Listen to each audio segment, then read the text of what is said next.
दोस्तों, कल की वीडियो में हमने बात किया कि हमारी भगवत गीता किस तरीके से सऊदी अरब में वायरल हो गई है। वहाँ के लोग जमकर पढ़ रहे हैं इस भगवत गीता को। जी हाँ, लगभग 15 करोड़ परिवारों ने वहाँ पर भगवत गीता को खरीदा है। लेकिन आज हम उससे भी महत्वपूर्ण बात करने वाले हैं, जिससे आपको पता चल जाएगा कि वहाँ पर सच में सनातन धर्म के प्रति झुकाव बढ़ा है। वहाँ के लोग सनातन धर्म के प्रति अपना आदर दिखा रहे हैं।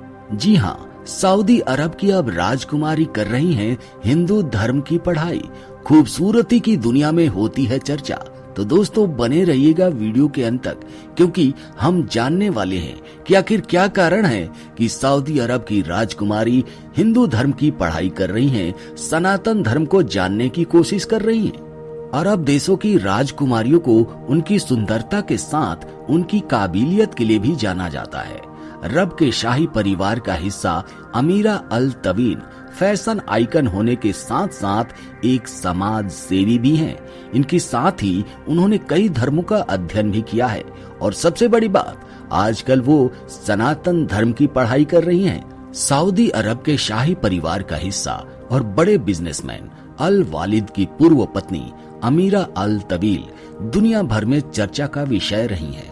फैशन आइकन और समाज सेवी की पहचान रखने वाली अमीरा ने महज 18 वर्ष की उम्र में अल वालिद से शादी की थी। वालिद उस वक्त अमीरा से 28 साल बड़े थे। अमीरा का जन्म भी सऊदी के शाही परिवार में हुआ था, लेकिन उनके माता पिता तख्त के उत्तराधिकारी में हिस्सा नहीं रखते थे। लेकिन वालिद से शादी के बाद अमीरा आधिकारिक तौर पर सऊदी की राजकुमारी बन गई थी। हालांकि साल 2013 में दोनों का आपसी सहमति के साथ तलाक हो गया था। इसके बाद अमीरा ने यूएई के बिजनेसमैन खलीफा बिन बुती अल मुहैरी से शादी की थी। अमेरिका की यूनिवर्सिटी ऑफ हेवन और ब्रिटेन के किंग्स कॉलेज ऑफ लंदन से शिक्षा प्राप्त अमीरा सऊदी अरब में महिलाओं के अधिकारों की बड़ी हिमायती रही हैं।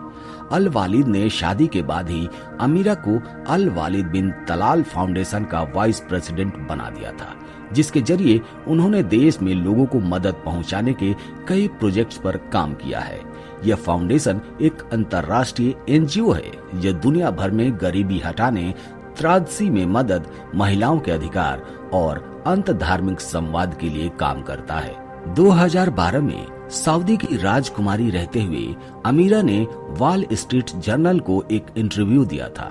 इस इंटरव्यू के दौरान उनसे सवाल पूछा गया था कि आप इस्लाम को लेकर जागरूकता फैलाने का काम कर रही हैं। कई जगह इसके लिए सेंटर्स भी खोले गए हैं। इससे आपकी क्या आशा है?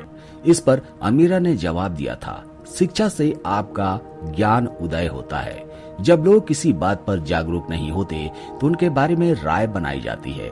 इसी वजह से हमारे सेंटर्स दुनिया के 60 विश्वविद्यालयों में हैं।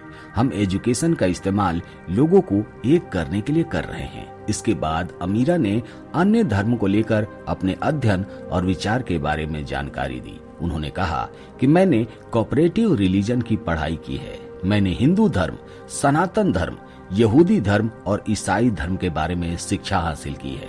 अध्ययन से इस पूरी प्रक्रिया ने मेरी आंखें खोल दी। साथ ही मेरे मन में इन धर्मों के लिए सम्मान और ज्यादा बढ़ गया है। यही काम हम इन सेंटर्स के जरिए करना चाहते हैं। अध्ययन की इस पूरी प्रक्रिया ने मेरी आंखें खोल दी। साथ ही मेरे मन में इन धर्मों के लिए सम्मान और ज्यादा बढ़ गया। यही काम हम इन सेंटर्स के जरिए दुनिया को बताना चाहते हैं। लोगों को एजुकेट करना चाहते हैं कि असल में सनातन धर्म क्या है, उसकी महत्ता क्या है, उसका इम्पोर्टेंस क्या है। बता दें कि अल वलीद से तलाक के बाद भी अमीरा महिला के अधिकारों के लिए काम करते रहती हैं।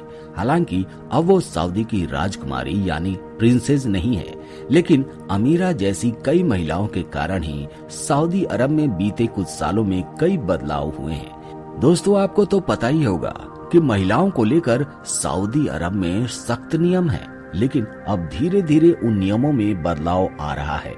आपको पता होगा कि कुछ दिन पहले ही महिलाओं को कार ड्राइव करने का परमिशन मिल चुका है, यानी महिलाएं अब कार ड्राइव कर सकती हैं। वो अकेले घर से बाहर निकल सकती हैं। लेकिन पहले ऐसा नहीं था। अगर वो बाहर निकलती थी तो उनके साथ घर का कोई न कोई सदस्य होता था, लेकिन अब नियम बदल चुका है। वो अकेले भी बाहर जा सकती हैं। इसके साथ ही अपने मनपसंद का वो लोग कपड़ा पहन सकती हैं। पहले मजबूरी थी कि उन्हें केवल बुर्का पहनना था, लेकिन अब ये पाबंदी हटा दी गई है। तो दोस्तों, कैसी लगी आज की वीडियो कमेंट करके जरूर बताइएगा। फिलहाल आज की वीडियो में इतना ही। मिलते हैं आपसे अगले वीडियो में एक नए टॉपिक के साथ। तब तक के लिए जय हिंद, जय भारत, जय सनातन।